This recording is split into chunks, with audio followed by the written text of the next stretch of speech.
Imagine um campo invisível que permeia praticamente tudo, desde minerais, vegetais, animais, humanos, galáxias, átomos, enfim, tudo. Agora imagine que esse campo é responsável por armazenar toda a informação transmitida por qualquer que seja essa estrutura física. Para efeito didático, esse campo é semelhante a um campo eletromagnético. Sendo assim, temos um campo que se irradia no tempo e espaço, e esse campo é criado e mantido por seres orgânicos, ou não, e é responsável por armazenar não energia, mas sim informação. Tá, mas o que tem de tão especial nessa teoria? Bom, isso pode mudar completamente as nossas vidas e como enxergamos o nosso mundo. Vem comigo que te conto tudo logo após a vinheta.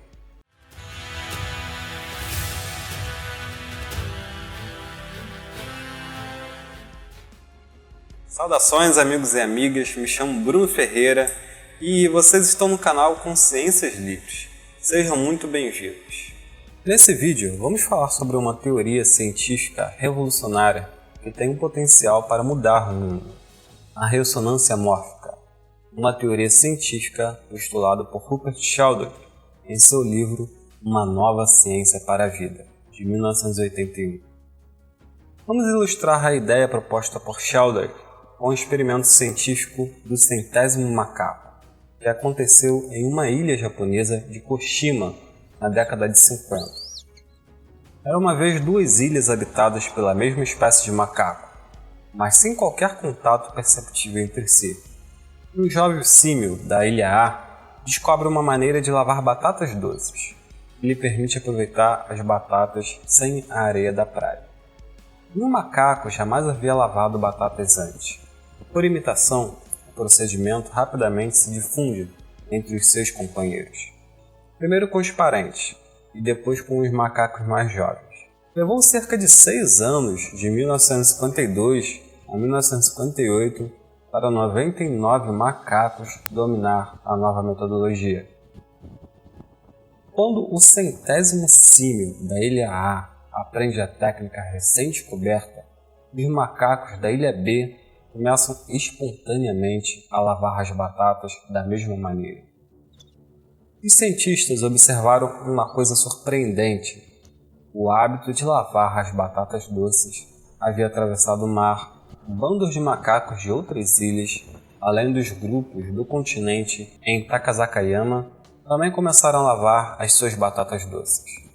Desta forma, quando uma certa quantidade de indivíduos aprende uma nova habilidade, essa nova habilidade pode ser passada ou intuída de uma mente para outra. Não houve nenhuma comunicação convencional entre as duas populações. O conhecimento simplesmente se incorporou aos hábitos da espécie.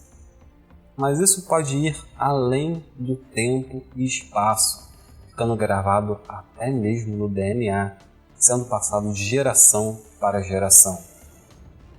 O experimento com os macacos foi real, porém carece de maiores informações. Outros cientistas contestam a experiência. Contudo, o professor Rupert Sheldrake, que é biólogo, décadas depois, mostra que sim, há um campo invisível responsável por organizar e moldar estruturas materiais, bem como modificar padrões comportamentais. Campo esse que ele chamou de campo mórfico ou campo morfogenético. Sheldrake diz o seguinte: os campos mórficos são estruturas que se estendem no espaço-tempo e moldam a forma e o comportamento de todos os sistemas do mundo material. Tudo, desde átomos a galáxias, está associado a um campo mórfico específico. E esses campos fazem com que todo sistema seja um sistema, ou seja, tudo funcione em conjunto, ao invés de ser apenas um amontoado de partes. Os campos mórficos atuam de forma semelhante aos campos magnéticos na física. Podemos não percebê-lo diretamente, mas somos capazes de entender sua presença pelo efeito que produz. Os campos mórficos não transmitem energia, por isso não perdem força de acordo com a distância.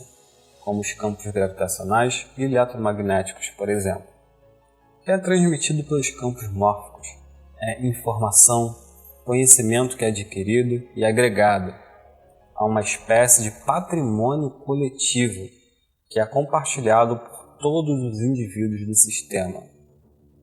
E ele completa dizendo o seguinte: a ressonância mórfica é um processo básico, difuso e não intencional, que articula coletividades de qualquer tipo.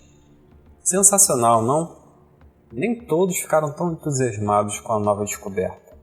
No lançamento do livro que abordou o tema, A New Science of Life, Uma Nova Ciência da Vida, a obra foi recepcionada de maneira absolutamente divergente pelas duas principais revistas científicas da Inglaterra. Enquanto a New Science elogiava o trabalho como uma importante pesquisa científica, a Nature considerava o melhor candidato à fogueira em muitos anos. O fato é que se passaram quase 40 anos e a comunidade científica continua não aceitando a teoria de Sheldrake, mesmo tendo evidências da existência do campo mórfico. O professor Sheldrake, PhD em bioquímica, com décadas de trabalho árduo na área, mostrou em outros estudos essa possibilidade e reforça a hipótese da existência de tal campo.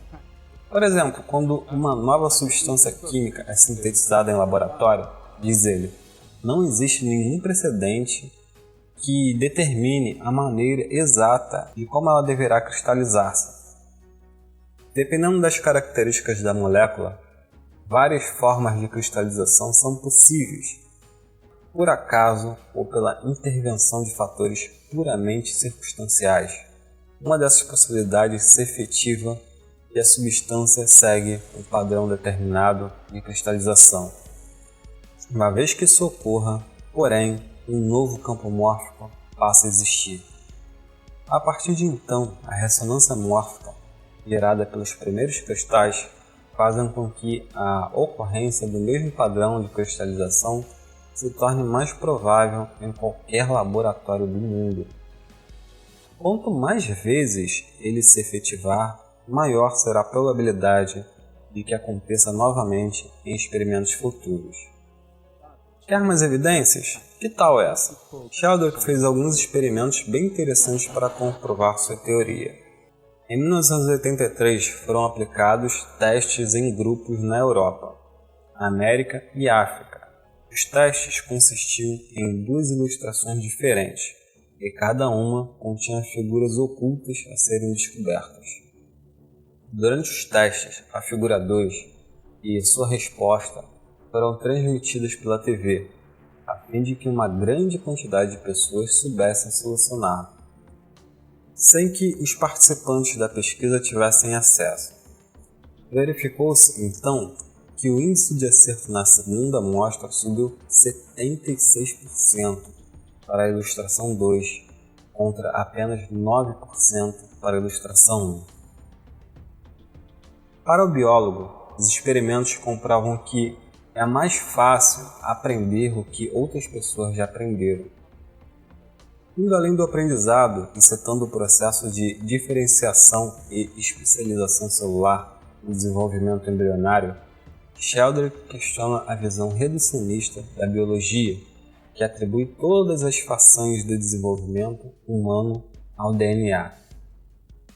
Ele diz o seguinte: a maneira como as proteínas se distribuem dentro das células, as células nos tecidos, os tecidos nos órgãos e os órgãos nos organismos não estão programadas no código genético, dados os genes corretos, e, portanto, as proteínas adequadas supõe-se que o organismo, de alguma maneira, se monte automaticamente. Isso é mais ou menos o mesmo que enviar na ocasião certa os materiais corretos para um local de construção e esperar que a casa se construa espontaneamente.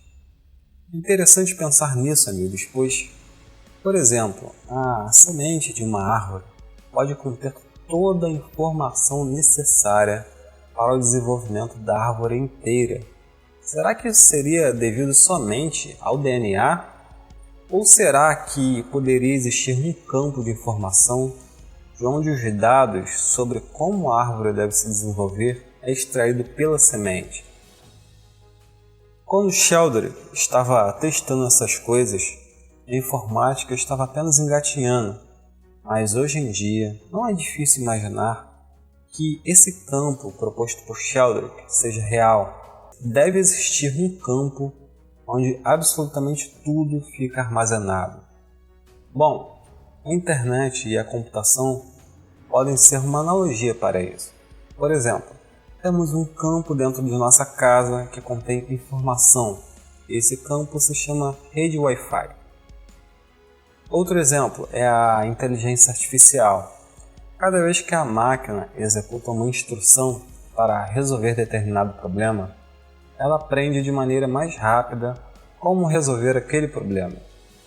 Penso que isso pode sim acontecer com pessoas. Por isso, muitas vezes uma mesma ideia aparece em diferentes locais, pois é como se as pessoas estivessem baixando os dados da nuvem. Claro que não é qualquer pessoa que vai baixar esses dados. A pessoa precisa estar em sintonia com aquele campo de informação. Existem inúmeros casos de invenções e descobertas científicas que aconteceram praticamente ao mesmo tempo em diferentes locais do mundo, como por exemplo a invenção da máquina de escrever, o barco a vapor e etc. Nem precisa ir tão longe, você mesmo deve ter experimentado a coincidência de cantarolar uma música que outra pessoa estava pensando, ou falar a mesma palavra ao mesmo tempo que a outra pessoa. Me diz nos comentários se isso já aconteceu com você. Geralmente acontece com pessoas que são muito próximas. Amigos, caso esteja gostando deste vídeo, não esqueça o like e a inscrição para vocês assistirem mais vídeos como esse e esse vídeo chegar até mais pessoas. Agora, como esse campo é alimentado? Sheldon que diz o seguinte: cada espécie animal, vegetal ou mineral possui uma memória coletiva, a qual contribui todos os membros da espécie a que formam, afirma Sheldon. Deste modo, se um indivíduo de uma espécie animal aprende uma nova habilidade, será mais fácil para todos os outros indivíduos da dita espécie aprenderlo. Porque a dita habilidade ressoa em cada um sem importar a distância a qual se encontra. E quanto mais indivíduos aprenderem, tanto mais fácil e rápido resultará aos demais. A ressonância mórfica tende a reforçar qualquer padrão repetitivo, seja ele bom ou mau. Por isso, cada um de nós é mais responsável do que imagina, pois nossas ações podem influenciar os outros e serem repetidas. Isso é incrível e nos faz refletir sobre como não somos ilhas isoladas. Nossos pensamentos estão ressoando e fortalecendo padrões. Talvez por isso seja tão importante fazermos meditações coletivas e orações. Quem assistiu aos vídeos anteriores sobre programação preditiva sabe o quanto a informação assimilada pelo subconsciente ou mesmo consciente tem efeito sobre a realidade. Temos uma playlist sobre isso no card acima. Agora, se não ficou claro como essa nova ciência impactaria a sua vida, se liga só, pelas palavras do próprio Rupert Sheldrake.